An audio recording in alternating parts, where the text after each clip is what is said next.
So tell us about Bobby.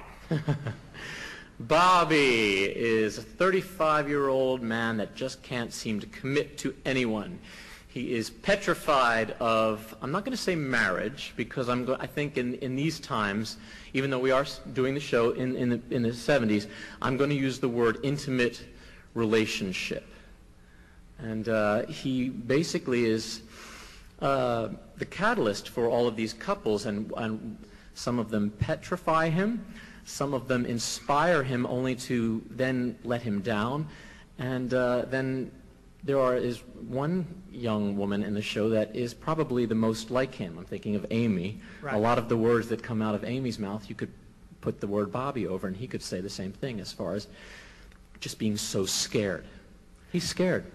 What's interesting is that he may be looking for a sort of kind of idealized kind of love that doesn't exist. That is what most musical theater songs throughout, and most songs in general have told us what love is supposed to be about.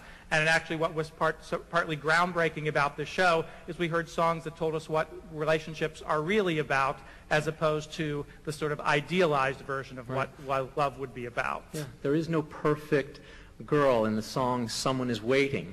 He fantasizes about all of these different women, and he comes up with, I picture him painting as he's figuring out the perfect woman, and they're a conglomerate of all of the women that you meet in the play. And there is no such thing, I don't think, as perfection. I think every relationship has good things, bad things, and compromises. And to be so naive to think that that perfect person is out there and to be holding out for that, I think that's why he's shooting himself in the foot. As I talked to the cast the other day when our first day of rehearsal, I said what's interesting is this is a groundbreaking show, and yet the themes of it are actually not that far from many traditional Broadway musicals, because the theme ultimately is choose life. Mm-hmm. Jump in with both feet, go for it. Take a risk, go out there and do it, which is really what Mame says, live, live, live. Life is a banquet. Life Most is a poor banquet. Sons of bitches are starving to death. Exactly. And it's interesting how something can be at once sort of perceived as so in opposition to the traditional strain of musical theater, and yet absolutely be in sync with it in that Completely. way. It's a wonderful ultimate step that Robert takes in the show, mm-hmm. and that Robert has to do. But in order to take life, you've got to take to grab onto life. You have to risk it hurting. Right. I heard you mention the Peter Pan complex, which I think is a very true phenomenon. And at some point, you put away childish things, and you grow up, and you learn to commit. Or you don't. Or you don't. That's the journey. But that's right. That's what Robert faces in the show. Is he right. going to, or is he not going right. to? Tell us a little bit about. Hugh had the opportunity before he came out here and doing his research to actually get on the phone with Mr. Sondheim and have a sit-down meeting with Hal Prince to ask them about the show and how the show came together. Tell us just a little bit of what they said, or what your experience in it. Have you worked with both of them in the past? I went in with very selfish motives because I wanted to know how they could help me the most. And it was very interesting speaking with Hal. Marriage has changed so much. Back when he was putting the show together and directing it, he said, Hugh, I was a good Jewish boy, and I did what was expected. I grew up, I got married, and I luckily had a good relationship. He said a lot of my friends did not. Stephen Sondheim was writing the song Sorry Grateful, and he said to Hal, I've never been married. What's it like? And Hal Prince sat there and said, well, Steve, it's good, it's bad, you're happy, you're sad. And he went through this whole litany, which turned into Sorry Grateful. But the main thing that is, I think, changed is the world's view on marriage. Nowadays, there is not that stigma to get married. Back in the 70s, one of the main things is you got married because you didn't want your children to bear the stigma of being considered illegitimate. Now, in our society, it's not nearly as bad.